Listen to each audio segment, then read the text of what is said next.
So your YouTube channel just got hit with that inauthentic content rejection. Okay, first things first, take a deep breath. Don't panic. We are going to break down exactly what that means and give you a complete step-by-step strategy to not only fix it, but to get you approved again. And hey, first off, you are not alone. So many creators get this exact same notice, and it's almost always because the videos just feel kind of mass-produced. Maybe the AI voice is a little too robotic, or the content just feels like it's been reused without adding anything new. It's a super frustrating place to be, but trust me, it is not the end of the road. And here's the real secret, the one thing you absolutely have to get. YouTube doesn't really have a problem with AI tools. The real issue is they can't see you, the creator, in your own work. They can't find that human touch, that creative spark, your personality. And that's our mission here. We're going to put the you back into your YouTube channel. Okay, so to fix this, we've got to get inside YouTube's head for a minute. What do they actually mean when they use that frustrating phrase, inauthentic content?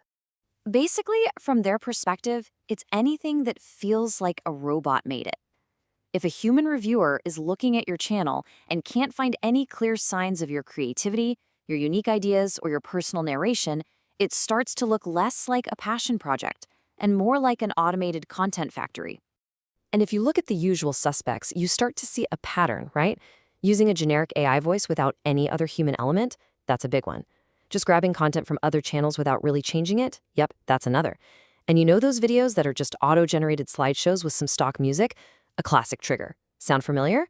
Hey, don't sweat it. We're about to fix all of that. And that really gets to the heart of what YouTube is trying to do here. They want to partner with and reward original creators, people who bring something personal and unique to the table. They don't want to monetize what just looks like an impersonal, automated content farm. But the best news of all, and I really want this to sink in, this whole thing, it's 100% fixable. All right, let's get to the good stuff, the action plan. I'm going to lay out a really clear 4-step blueprint that's going to guide you through this entire recovery process. This is exactly what you need to do to get back on track. So here are the 4 big things we're going to tackle.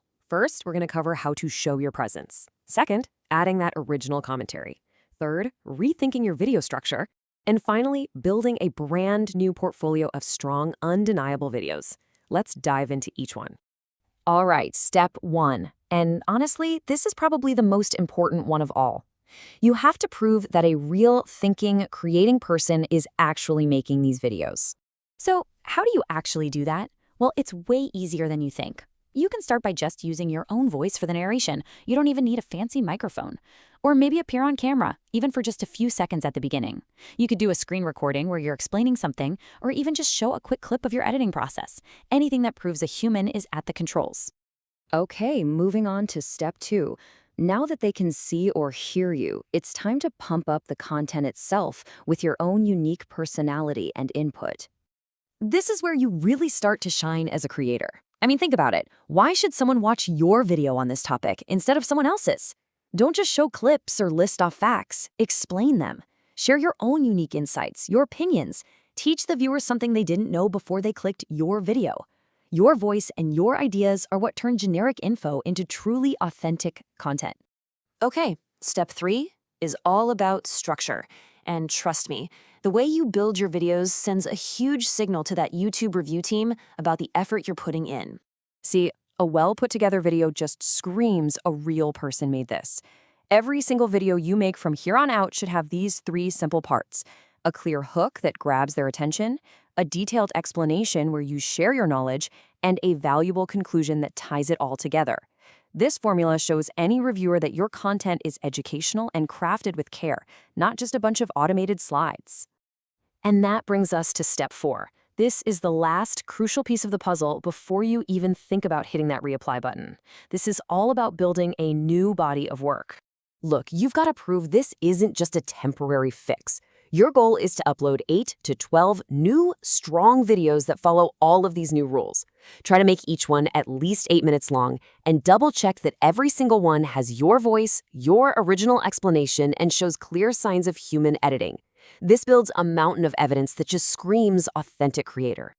Okay, so you've done the hard work. You've rebuilt your channel with this awesome, authentic content. Now let's talk strategy for actually reapplying to the YouTube Partner Program. And I can't stress this enough. You have to be patient. After you've uploaded your new portfolio of 8 to 12 videos, you need to wait. The official reapplication window is 30 days, so use that time. Let those new videos get some views, prove their value, and then, and only then, should you reapply for monetization.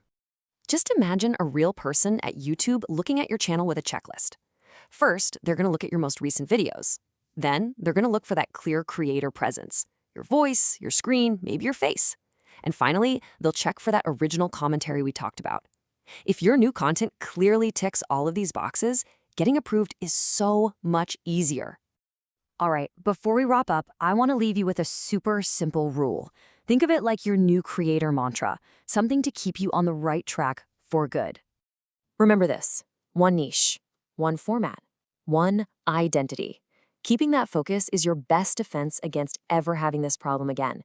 It keeps your channel consistent, authentic, and makes it really easy for your audience and YouTube to understand exactly what you're all about. So, what's the big takeaway here? It's pretty simple, really. Let your voice, your ideas, and your unique creativity lead your content. If you follow this strategy, your channel absolutely can recover. Stay consistent, keep improving, and I promise success is going to follow.